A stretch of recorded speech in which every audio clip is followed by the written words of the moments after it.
Hope all is well, and this is going to be a spontaneous product review vlog about a security door lock that I purchased from Amazon.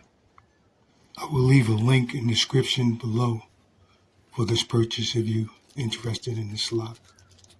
But I'm unboxing now, and that was the package of screws that came with the unit, and that's the instructions. And those screws is like 2 inches, about 2.5 inches long, but 3 inches is like more recommended, but those 2.5 inches work just as well.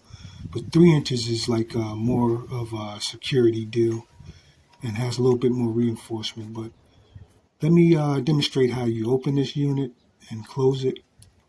And you want to pull towards the arrows on the unit, to release it. There's arrows on the front of the unit to release it. Right now, I'm doing a freehand, and once it's mounted, it's easier to open and close. It's just a demonstration with me, opening it with my freehand. Like I said, if I turn it around, if it was mounted on the wall, you'd be able to see how that was much easier to open. So you need a power drill, for the assembly, and you also need a power screwdriver. And I use Ryobi, products, and I'll leave a description below for the Ryobi products that I use, to assemble this security lock. So I want to make sure you guys seen that Ryobi products. And if you want to make sure you mount this product on a smooth surface in the entrance of your doorway. My doorway has some trim and weather strips on it, so I just took a flathead screwdriver and kind of, move that stuff out the way so I can get to a flat surface within that side, on the side of that door. So you want to make sure the bracket is mounted on a flat surface. And you want to put this little screw that's about 1.5 inches in the middle of that bracket, and what that allows to do, you'll be able to adjust it, move it back and forward, when you do the door test, and you can move it back and forward to adjust, the pressure on the door.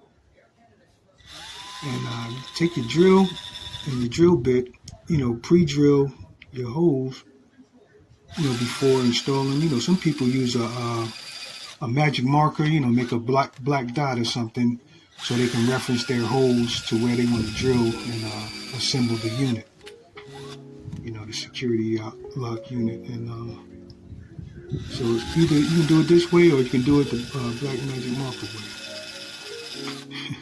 way. The choice is yours. Yeah, so now I got my holes prepped and about ready for installation. I see my holes, and I'm putting this weather strip and that trim back inside of that door frame. I pre-drilled the strip so it can fit right over the screws, so that way, I put that flat piece behind it where,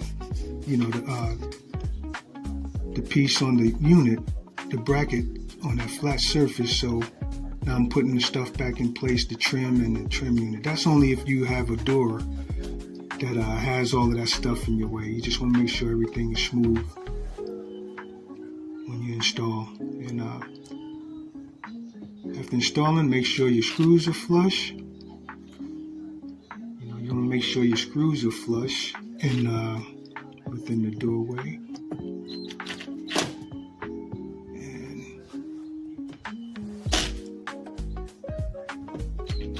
Too much torque on there, just enough, make it flush, because your screws is already 2.5, or maybe if you're using the 3-inch screws, you don't want to do too much torque on there.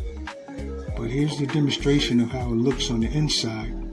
It's lined up with that door, with the opening of the door, and within the door frame. And like I said, you pull towards the arrows, the opening that has a cushion on the front of that thing, for more pressure, so it won't damage the door or nothing like that. And here's a test. I'm pulling on it and stuff, and It's very, very hard. Like I said, this thing holds up to 800 something pounds of pressure. And I got a security lock down there that I'll do another spontaneous video product review on that security lock and how to install that. But if you found this video useful, please like and subscribe, and thank you, and be secure and safe. All right.